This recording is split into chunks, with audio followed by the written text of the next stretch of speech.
अनुरोध करूँगा कि अपने उद्बोधन से हमें आगे करें। माननीय मुख्यमंत्री जी, सबसे पहले मैं आपका हृदय से आभार प्रकट करता हूं कि उत्तर प्रदेश राज्य में स्वास्थ्य सेवाओं को लेकर पिछले 5 वर्षों में जो काम हुआ है, पूरा देश और दुनिया बहुत आशा भरी नज़रों से आपकी तरफ देख रहा है। आपने घोषणा की कि मैं सभी 75 जनपदों में मेडिकल कॉलेज बनेंगे। उसमें सबसे बड़ी चिंता का विषय था उत्तर प्रदेश राज्य में विश्व स्वास्थ्य संगठन के अनुसार 1000 की संख्या पर एक डॉक्टर की आवश्यकता थी, लेकिन अभी ये आंकड़ा 1700 पर एक था। हमारे पास अभी तक कुल MBBS की 4540 सीटें उपलब्ध थीं। अब ये संख्या बढ़कर के 8378 हो गई है। PG पाठ्यक्रमों में यही हाल 1300 सीट सरकारी क्षेत्र में थी और 1700 के लगभग प्राइवेट क्षेत्र में थी। अब हमारे पास मात्र 16 जनपद ऐसे बचे थे जहां पर मेडिकल कॉलेज की व्यवस्था नहीं थी।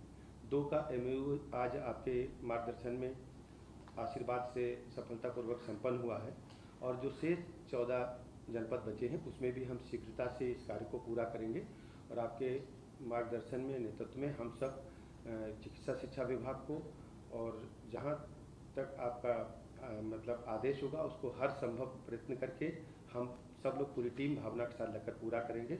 आपने अपना बहुत ही महत्वपूर्ण समय निकालकर कुछ समय विभाग के लिए दिया, इसलिए मैं आपका हृदय से आभार प्रकट करता हूं। बहुत बहुत धन्यवाद।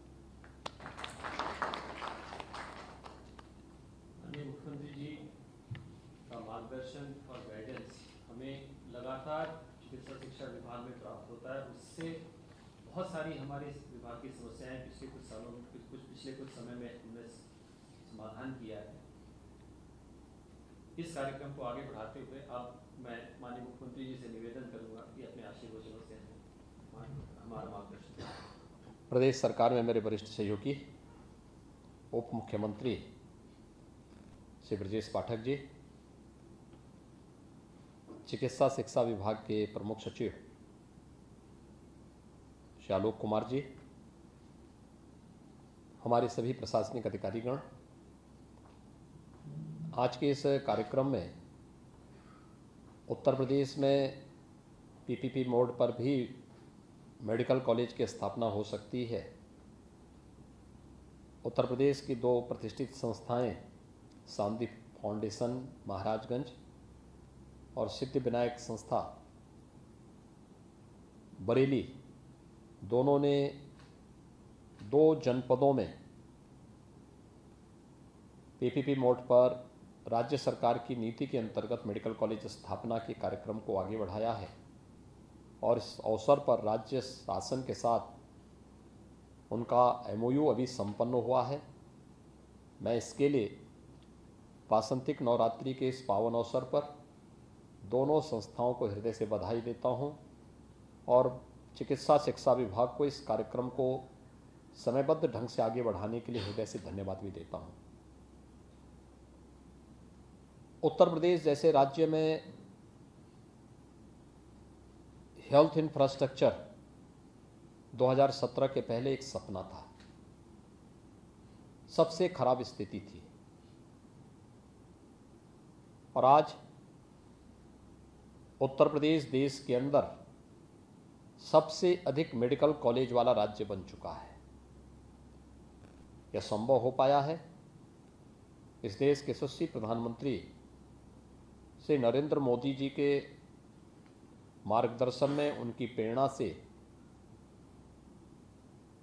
2017 के पहले उत्तर प्रदेश में जब हम देखते थे 1947 से 2017 तक 70 वर्षों में केवल 12 गवर्नमेंट मेडिकल कॉलेज बन पाए थे और आज 2017 से 2022 के बीच प्रदेश सरकार ने प्रधानमंत्री स्वास्थ्य सुरक्षा योजना के अंतर्गत और राज्य सरकार ने अपने संसाधनों से भी हम लोग 33 नए मेडिकल कॉलेज का निर्माण कर रहे हैं, जिनमें से 17 क्रियाशील हो चुके हैं।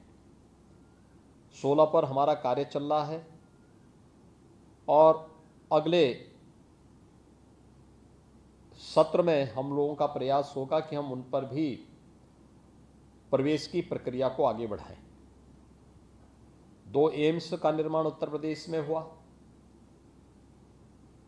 उत्तर प्रदेश में जहां हम लोग पहले देखते थे कि कमिश्नरी स्तर पर मेडिकल कॉलेज होना चाहिए, 5 वर्ष के इस अथक प्रयास का परिणाम है कि उत्तर प्रदेश 75 जनपद वाला देश की आबादी का सबसे बड़ा राज्य है। और मुझे बताते हुए प्रसन्नता है कि आज उत्तर प्रदेश के हमारे 59 जनपदों में मेडिकल कॉलेज या तो बन रहा है या संचालित हो चुके हैं।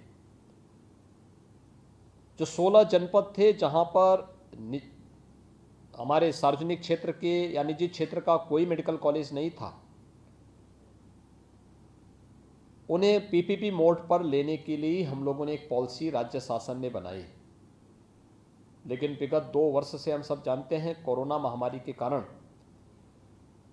गतिविधियां कहीं ना कहीं बाधित हुई और हमारे सामने सबसे ज़्यादा चैलेंज था जो प्रधानमंत्री जी ने कोरोना से पहले ही एक मंत्र दिया था कि हमें कोरोना कालखंड में व्यक्ति के जीवन को ही बचाना है और उसकी जीविका को ही बचाना है। जीवन और जीविका को बचाने के इस अभियान के साथ प्राणपण से जुटने का ही परिणाम था कि उत्तर प्रदेश ने कोविड के कई अच्छे मॉडल देश के सामने प्रस्तुत किए, जिनकी सराहना आदरणीय प्रधानमंत्री जी ने, नीति आयोग ने, विश्व स्वास्थ्य संगठन ने और दुनिया के तमाम राजनयिकों ने भी किया। और उत्तर प्रदेश के इस मॉडल की सराहना पूरे देश के अंदर हर एक नागरिक ने खुले हृदय से भी किया, जिसमें व्यक्ति के जीवन को बचाने के साथ साथ उसकी जीविका को भी सुरक्षित रखने की पूरे पुख्ता व्यवस्था थे।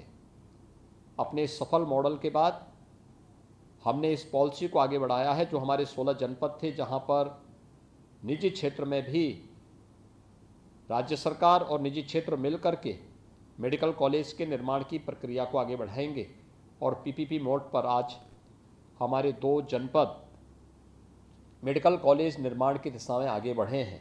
मुझे प्रसन्नता है जनपद महाराजगंज में शांति फाउंडेशन पहले से ही इंजीनियरिंग कॉलेज संचालित कर रहा है, नर्सिंग कॉलेज, पैरामेडिकल और अन्य पाठ्यक्रम वहाँ पर उनके पास संचालित हो रहा है और जनपद मुख्यालय पर ही इनके पास अपना 300 बेड्स का हॉस्पिटल भी मौजूद है।